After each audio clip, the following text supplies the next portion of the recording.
You probably clicked on this video because the title that I put for this particular video, but I do want to talk about what I'm going to be saying in this video, as well as what we're going to be covering. But we got to start off first with this ad, which is from Poilievre. This is supposed to be like his big ad against carbon tax Carney, as he claims, which is Mark Carney, by the way. And we're going to watch it. I think, we're going to break it down. We're going to talk about it. So let's watch it. Trump wants our jobs. We're going to take other countries' jobs. And Mark Carney is just the man to help him. Trudeau and Carney sold out Canada with job-killing taxes that push jobs south. He opposed Canadian pipelines while profiting off U.S. coal. Carney even moved his company's headquarters to New York, just as Trump wanted. You're sneaky. Carbon tax Carney. If Carney wins, Canada loses. Trump wants our jobs. That is probably one of the most ineffective ads I've seen in my life. I'm going to be honest with you guys. There's just no substance in it.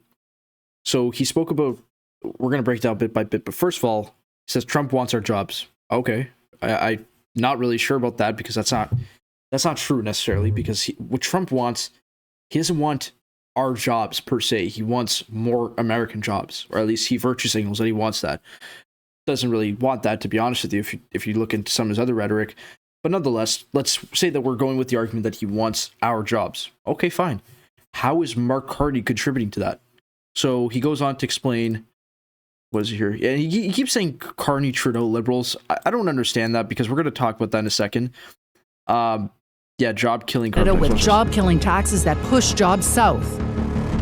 He opposed Canadian pipelines while profiting off U.S. coal. Carney even moved his company's headquarters to New York, just as Trump wanted. So he says that Carney moved the headquarters to New York. I'm not even going to try to break down that argument, because it's just so false. Brookfield is not owned by Mark Carney. Okay, Carney, he was the chairman of it, but that doesn't mean that he has unilateral decision-making power. Okay, he can't just decide, oh yeah, I'm going to move it to New York. And by the way, moving it to New York does not mean that you're catering to Trump, if that's the argument that's being made. That's interesting that he's trying to make that argument. But anyways, he said, yeah, if Carney wins, Canada loses. Okay, interesting. Well, let's talk about what he actually did for the Liberal government. That's the only thing I want to talk about right here, and then I'm going to show you guys something after. But first, he previously served as an informal advisor, look at this key wording, informal advisor to Canadian Prime Minister Justin Trudeau in 2020. By the way, anybody can be an informal advisor, just so that we can make that clear, because there is a distinction between a formal advisor and an informal one. An informal one is just someone you can call up anytime. That's not someone that you need to actually follow, and they're not in the government. They're not in the government. He had his own job. Okay? He was doing another job at that time. I think he was with Brookfield at that time. Days after Trudeau's, okay, blah, blah, blah. A member of the Liberal Party of Canada, Carney became a special advisor and the chair of the Liberal Task Force on Economic Growth in September 2024. So, what does that mean? Well, because Poilievre can't make that distinction, I'll make it for him. He was the chair of a task force, so a task force is not governmental per se, in the sense that it does not have the same powers as an advisor. So frankly, whatever he says about, if he said, we got to invest in this or that, Trudeau doesn't really have to listen to him. Okay, let's make that distinction clear, number one. Number two, it's a task force, so there's multiple people involved. And yes, he was the chair of it. He was also the chair of Brookfield. But I think we need to understand, being the chair of something does not mean that you have unilateral decision-making power. It's not. And the biggest distinction I want to make is economic growth. That's the biggest thing that we have to talk about. Because he keeps saying economy. He keeps saying that he advised him on the economy. He advised him on economic growth. That's different from the economy as a whole.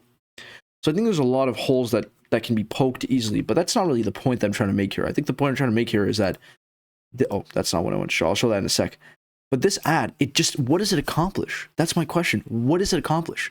And I think this is part of the reason why he's being crushed in the polls, in the sense that, fine, he's maybe not getting crushed directly by the Liberals, but he's losing his lead at a ridiculous pace. He is hemorrhaging support to the Liberals. So much so that yesterday is the second time that we have a brand new poll, if that poll is mapped out, where the Liberals end up winning a majority. This is the second one that corroborated that very viewpoint. So we have Main Street, who released a poll, they said 41 to 39 if Mark Carney were the Liberal leader, 173 to 120 to 43 to 6 to 1. A Liberal majority government. So this is what I mean. This ad is null because it's not doing anything. And right as I'm speaking right now, he is doing his Canada First rally, which frankly I've some thoughts on that as well, and I think most people do as well. Most Canadians do, because guess what? You know who came up with that term of country first? You can fill in the blank for the country. You know who came up with that term?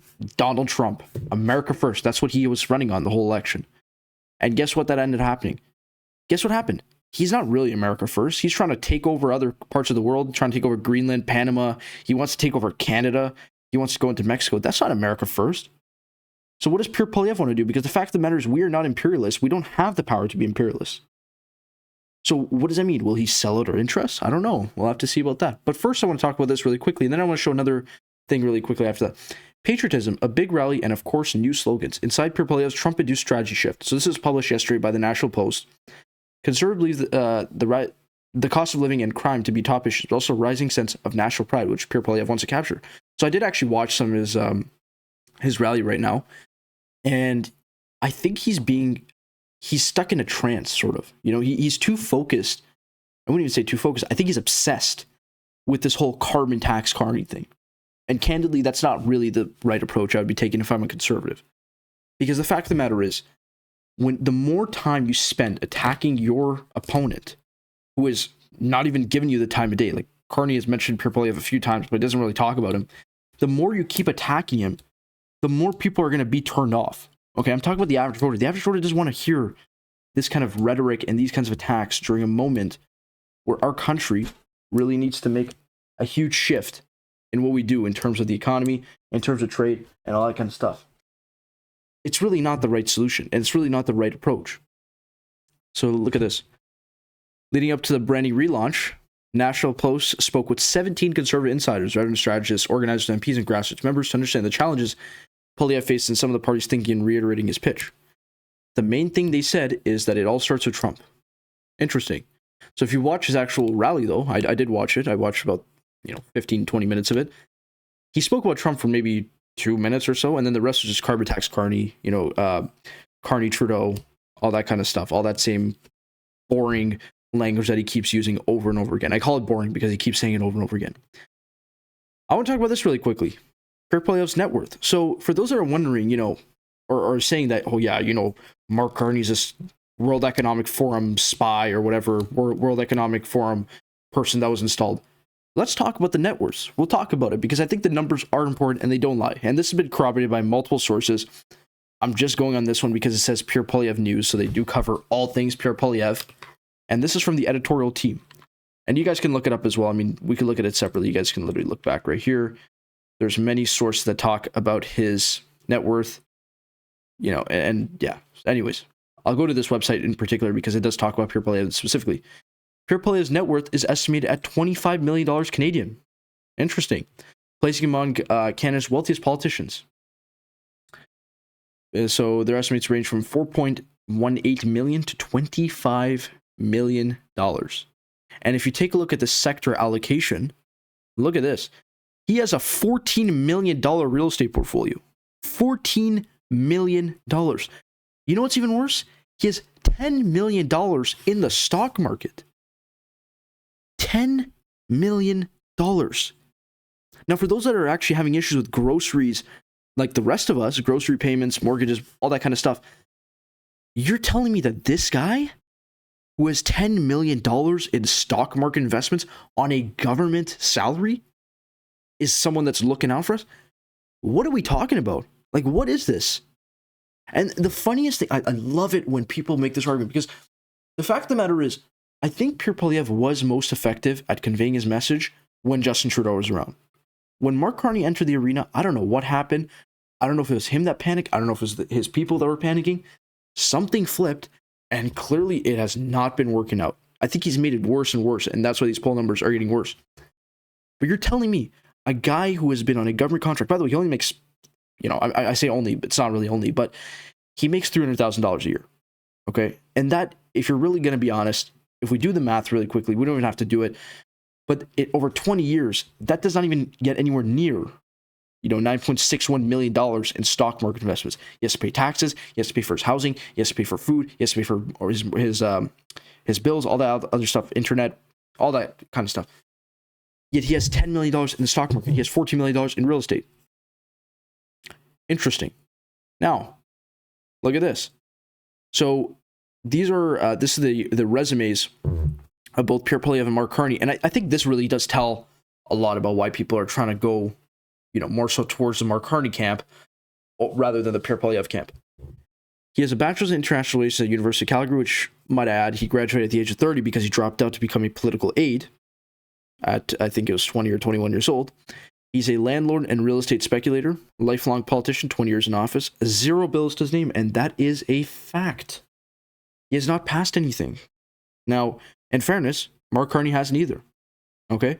And the difference is, Mark Carney has never been in politics. That's the other thing. I mean, he doesn't have any political experience. So is he going to be good as prime minister? I don't know. I don't think he will. I mean, I don't think he'll be as good at adjusting to the political life as Pierre Poilievre would be. Now, if we're talking about the actual position of prime minister, going from the leader of the opposition to prime minister is a huge jump. But going from no politics to the prime minister is an even bigger jump. So it'll be interesting to see how that works out, and how that works out in either Carney's favor or Poilievre's favor. But look at this. I don't have to read through all these, but I'll just read through some of them. Master's in Doctorate in Economics from Oxford. Bachelor's degree in Economics from Harvard. Okay, those are 2 pretty fine institutions, I'll say that. And there's a bunch of other stuff too. I mean, there's so much stuff here. I'll go through some of the main ones. Board member at Bloomberg Philanthropies. He was a board member of many actual he was a board member of many Bloomberg subsidiaries. Governor Bank of Canada from 2008 to 2013. Governor Bank of England from 2013 to 2020. He was the only non-British person to ever be in that position. He was actually recruited to be the Governor Bank of England. And he actually did say that Brexit would be a disaster, and look what happened. And look what happened. Brexit has been one of the biggest disasters in history for the British people and for Britain in general. Where's the other one? He was the chairman of, where does it say? It's somewhere here, probably. Chair of Bloomberg's LP's board of directors. So yeah, that's a pretty decent job right there. Chair and head of transition investing at Brookfield Asset Management. This guy's done it pretty much all in terms of anything related to finance, economics, and he's done a bunch of other stuff too. He's been on boards for philanthropy. He's been on boards for different charitable projects. He's done it all. I mean, I'm not trying to be this guy who's super biased, but if you compare it, and this is a fair comparison, I don't think this is an inaccurate comparison, because frankly, when Pierre Poilievre was in Harper's government, he was only the Minister of Democratic Reform.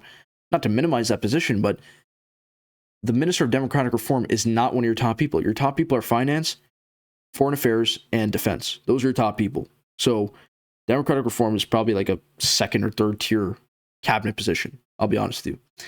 But anyways, there's some more I want to show you guys really quickly. Whoa, so how much is Mark Carney worth? You guys may be wondering. So we're going to talk about this. There's a few websites that talk about it. There's not much about his net worth, which I think, some people may be concerned about. And I think that's a fair point to address. The fact that there's not that much public information about his net worth. If I were to guess, I think this number is a bit low. I think it's a bit higher than that. I think he's definitely worth more than that. He worked at Goldman Sachs. I mean, he was managing director at Goldman Sachs. He was in New York, Tokyo, London, Toronto. He definitely has more than $5 million. But nonetheless, I mean, this says $5 million. Pierre Poilievre is worth $25 million. So I'm just wondering, to all the people that are talking about, net worths and how much a politician's worth and being a populist and all that kind of stuff, how does a person like Pierre Poilievre, who's making $299,000 a year, how is he worth $25 million? That's interesting. And why is he one of Canada's wealthiest politicians? That's even more interesting. And by the way, he's been in politics 20 years. It is shocking that he's amassed this kind of fortune.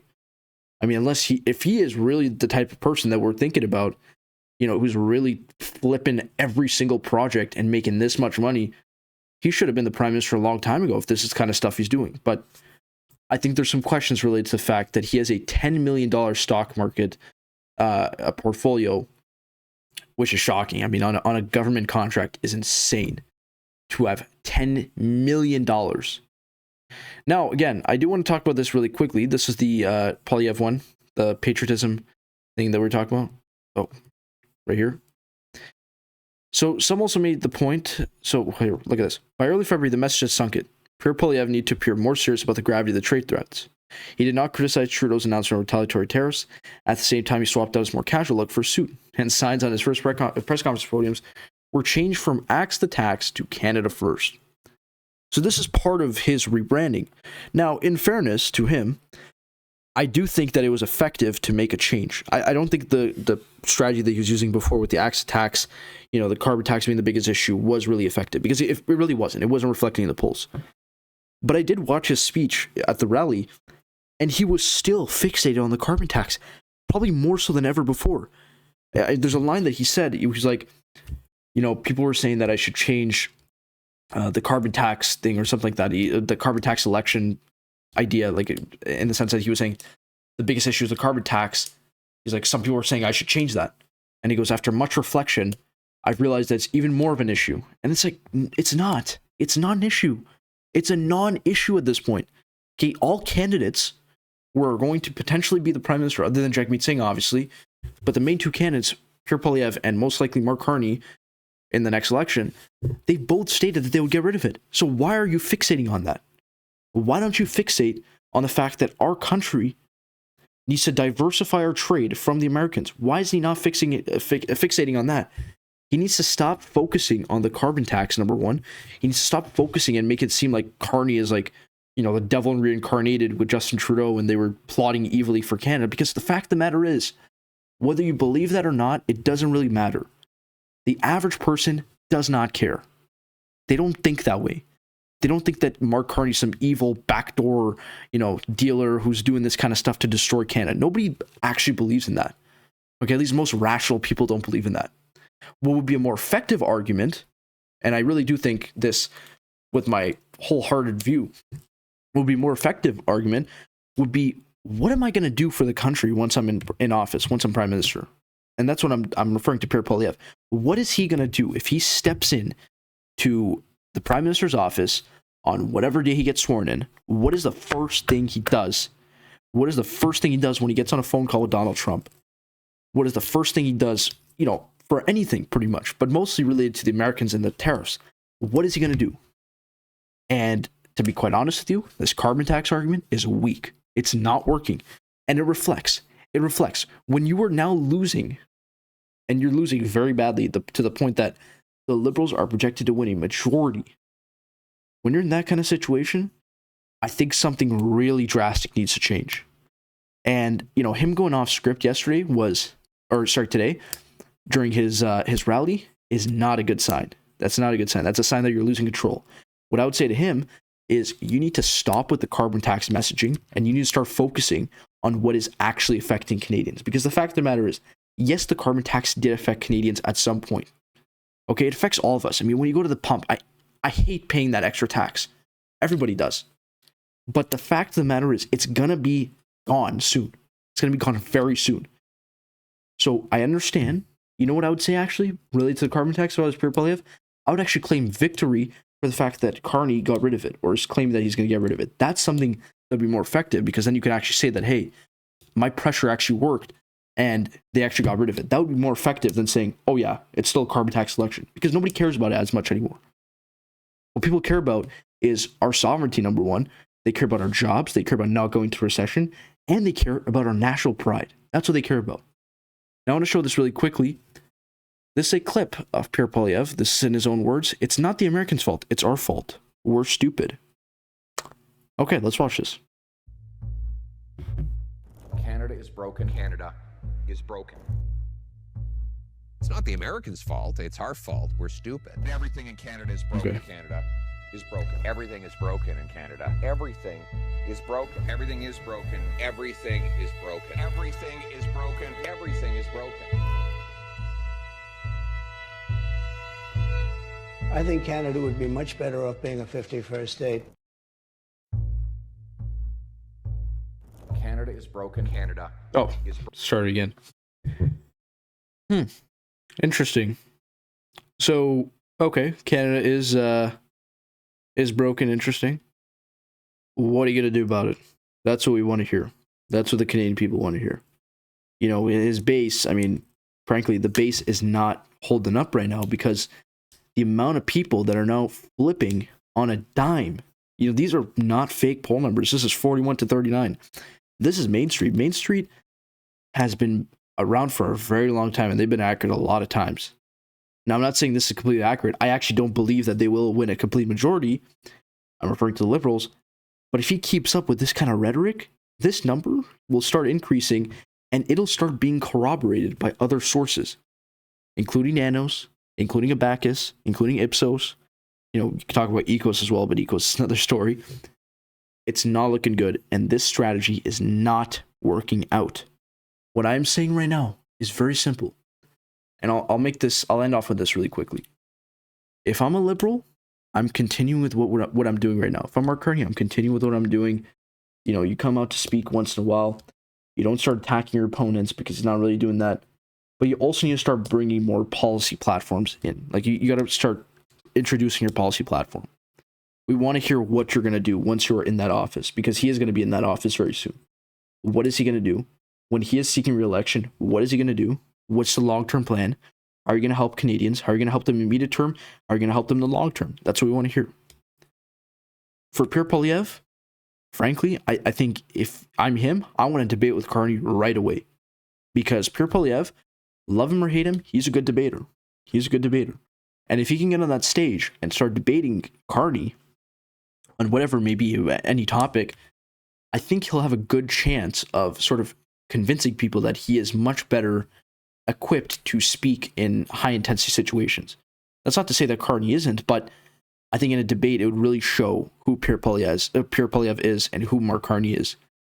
And so I think, you know, in a debate, I think Pierre Poilievre would perform much better than Mark Carney would. So that's one thing I would definitely say he should do. Number two, you need to switch away from the carbon tax messaging. It's not resonating anymore. You need to switch it. You need to pick something else. What's that going to be? I don't know. I really don't know. At this point, I really don't know what that could be. But what I would say is right away, you need to stop focusing on the carbon tax. It's become a non-issue because, frankly, if I'm him, the only thing I say about the carbon tax is that, yeah, I made them now get rid of the carbon tax. That's it. He needs to stop doubling down on everything because that's not helping him in the polls. Number two, and this I'll end off with this one. You need to start framing it by this whole argument of why you should be the prime minister by focusing on what you will be doing in the long term. Because with Pierre Poilievre, the way I see it right now is either he loses, you know, a minority, either the Liberals get a minority or majority, so he loses, or he gets a majority. I don't think there's a world, there might be one, but I don't think it's likely that he actually wins a minority. I don't really think that's going to be possible. So you need to go either big or go home. So you need to tell Canadians what I'm going to do on day one, what I'm going to do on day 100, what am I going to do with the Americans, what am I going to do with the Europeans, what am I going to do with the Africans, what am I going to do with the Latin Americans. Talk about that. People want to know. What are you going to do for the grocery prices? Are you going to allow more different grocery chains to come in? How are you going to address, you know, telecommunication bills? People's phone bills are ridiculously expensive. How are you going to address that? Once you get rid of the carbon tax, fine, okay. But there's people who care about the environment. What are you going to do about that? So there's so many things to keep in mind. So I would just say, take it slowly. Stop focusing on the carbon tax, but talk about your long-term goals slowly but surely. And that will surely, no pun intended, actually that wasn't really no pun intended, but that will surely help him out in the long term in terms of the poll numbers. And by the way, we're going to be headed to election in 3 months. And he still does have the advantage. I want to make that very clear. That distinction needs to be made clear. Pierre Poilievre still has the advantage in this election. I mean, he is leading in nearly all the major polls. So at this point, you got to consolidate your control over the polls. And so that's the way that he's going to win. Let me know what you guys think down in the comments below. I try to be a bit more nuanced in my approach in these videos. I don't want to pick a side, you know, but I do think that when I see lies and when I see things that are just simply false, I do need to address it because the media, I'm talking about new media, I'm not talking about CBC or CTV or anything like that. I'm talking about new media, aka people on YouTube, podcasters. They tend not to really cover it. So I think I want to try to do better in the sense that I think we have a job here at this channel to try to bring the facts to the table and talk about what is true, what is not true, by only looking at the facts.